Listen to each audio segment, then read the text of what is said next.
দক্ষিণ চব্বিশ পরগনার ৭৭ নম্বর বুথে কমিশনের নজরে। কেন বুথগুলোতে অনিয়মের অভিযোগ ওঠায় সতর্ক কমিশন। কোথাও ইভিএমে ব্ল্যাক টেপ, কোথাও সেলোটেপ, কোথাও আতর লাগানোর অভিযোগ। ফলতার ৩২, ডায়মন্ড হারবারে ২৯টি বুথ নিয়ে অভিযোগ। বজবজের ৩টি, মগরাহাট পূর্বে ১৩ বুথ কমিশনের নজরে রয়েছে। UEM Jaipur is a perfect target for prospective students aspiring for good jobs, good education with future-ready skills. আপনাদের আরো একবার জানাবো, দ্বিতীয় দফায় ৭৭ বুথ কমিশনের নজরে। শ্রাবন্তী আমার সহকর্মী রয়েছেন আমার সঙ্গে। শ্রাবন্তী, দক্ষিণ চব্বিশ পরগনার ৭৭ বুথ কমিশনের নজরে, কি কারণ, কি অভিযোগ ছিল এই বুথগুলো থেকে? দিনভর অভিযোগ ছিল, বহু জায়গায় কোথাও টেপ লাগানো হয়েছে, তো কোথাও বা সেখানে আতর লাগানো হয়েছে।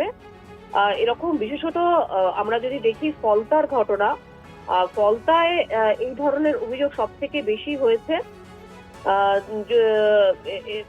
ব্যাকটেপ, সেলোটেপ, আতর ইত্যাদি অভিযোগে মোট ৭৭টি বুথ থেকে অভিযোগ উঠে এসেছে। এর মধ্যে ফলতাতেই 32টি, মগরাহাটে 13টি এবং ডায়মন্ড হারবার থেকে 29টি অভিযোগ দায়ের হয়েছে। বজবজের ক্ষেত্রে 3টি এই ধরনের অভিযোগ আসছে ব্যালট ইউনিটকে ঘিরে। এই সমস্ত অভিযোগ আজকের মধ্যে খতিয়ে দেখা হবে এবং আজকের মধ্যে রিপোর্টের সিদ্ধান্ত হবে।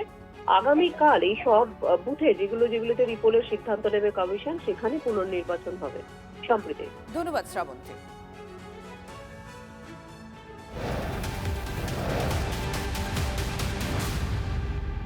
দ্বিতীয় দফায় দিনভর অ্যাকশন মোডে পুলিশ। রাজ্য জুড়ে ধরপাকড়ে গ্রেফতার ৬৮৭। ব্যারাকপুর ও পূর্ব বর্ধমানে সবচেয়ে বেশি পাকড়াও। ব্যারাকপুর থেকে গ্রেফতার ৭৬, পূর্ব বর্ধমানে ৭৪ জন। ভোটের দিন গ্রেফতারির পাশাপাশি ইভিএম কারচুপির ভুরি ভুরি অভিযোগ। ইভিএম কারচুপিতে মোট ৭৭টি অভিযোগ জমা কমিশনে। দক্ষিণ চব্বিশ পরগনার ডায়মন্ড হারবার, ফলতা, মগরাহাটে কারচুপির অভিযোগ উঠেছে।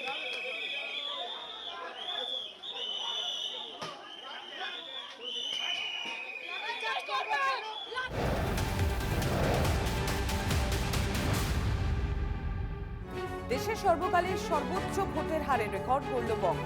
দ্বিতীয় দফায় রাজ্যে ভোট পড়ল ৯২.৬৭%। দুই দফা মিলিয়ে রাজ্যে ভোটের হার ৯২.৮৫%। প্রথম দফার ১৫২টি আসনে ভোট পড়েছিল ৯৩.১৯%। এর আগে দেশের সর্বকালের সর্বোচ্চ ভোটদানের রেকর্ড ছিল ত্রিপুরায়। ভোট পড়েছিল ৯১.৮২%। ১৩ বছরের সেই রেকর্ড ভাঙল পশ্চিমবঙ্গের বিধানসভা ভোট।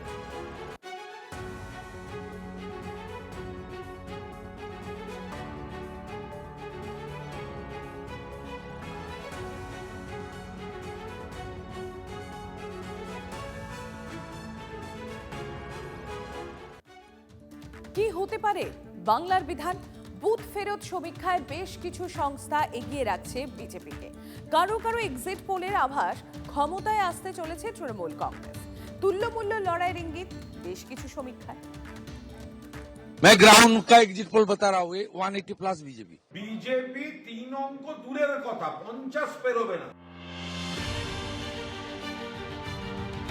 বাংলায় কি চতুর্থবার ক্ষমতায় ফিরতে চলেছে তৃণমূল, নাকি বিজেপির প্রতিষ্ঠাতার রাজ্যে প্রতিষ্ঠা পাবে পদ্ম শিবির? খাতা খুলবে বামেদের? কংগ্রেস চমক দেখাবে? এই প্রশ্নের উত্তর দিতে 23 আর 29 এপ্রিলে ভোটের লাইনে দাঁড়িয়েছিল বাংলা। দুদফার নির্বাচনের রেকর্ড ভাঙা ভোটের কি ফল হতে চলেছে, কে আসতে চলেছে ক্ষমতায়? এই নিয়ে গোটা বাংলায় যখন কৌতূহল চরমে, তখন কারো বুথ ফেরত সমীক্ষায় অ্যাডভান্টেজে বিজেপি, কেউ কেউ এগিয়ে রাখছে তৃণমূলকে। কোনো সংস্থার মতে লড়াই হাড্ডাহাড্ডি।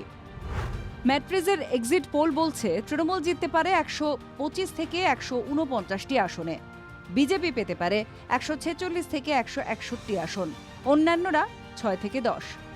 প্রাজা পোলের সমীক্ষা বলছে তৃণমূল পেতে পারে ৮৫ থেকে ১১০টি আসন, বিজেপি ১৭৮ থেকে ২০৮টি আসন, অন্যান্য সেক্ষেত্রে ৫টি। ইন্ডিয়া টুডে অ্যাক্সিস মাই ইন্ডিয়ার এক্সিট পোলে তৃণমূল পেতে পারে ১৩০ থেকে ১৫৬টি আসন, আর বিজেপি ১৩৪ থেকে ১৬০ আর অন্যান্য ২। চাণক্য স্ট্র্যাটেজিজের সমীক্ষায় দেখা যাচ্ছে তৃণমূল জিততে পারে ১৩০ থেকে ১৪০ আসনে, আর বিজেপি ১৫০ থেকে ১৬০টি আসন, আর অন্যান্যরা ৫ থেকে ৯টি। एग्जिट पोल ठीक है, मैं ग्राउंड का एग्जिट पोल बता रहा हूँ 180 प्लस बीजेपी। लेकिन जो अच्छा मेजोरिटी से भाजपा सरकार बना रहा है मोदी जी का, नहीं हिंदू खोल के वोट किया। আবার কোনো কোনো সংস্থার আভাস ক্ষমতায় আসতে চলেছে তৃণমূল। পিপলস পালসের সমীক্ষায় দেখা যাচ্ছে তৃণমূল পেতে পারে 177 থেকে 187টা আসন, আর বিজেপি 95 থেকে 110, কংগ্রেস 1 থেকে 3, অন্যান্য 2। জনমতের বুথ ফেরত সমীক্ষায় তৃণমূল 195 থেকে 205, বিজেপি 80 থেকে 90, কংগ্রেস 1 থেকে 3, বাম 1, অন্যান্য 3 থেকে 5। বিজেপি 3 অঙ্ক দূরের কথা 50 পেরোবে না। মমতা বন্দ্যোপাধ্যায় 235 প্লাস সিট নিয়ে আবার ফিরে আসছেন 4 তারিখে।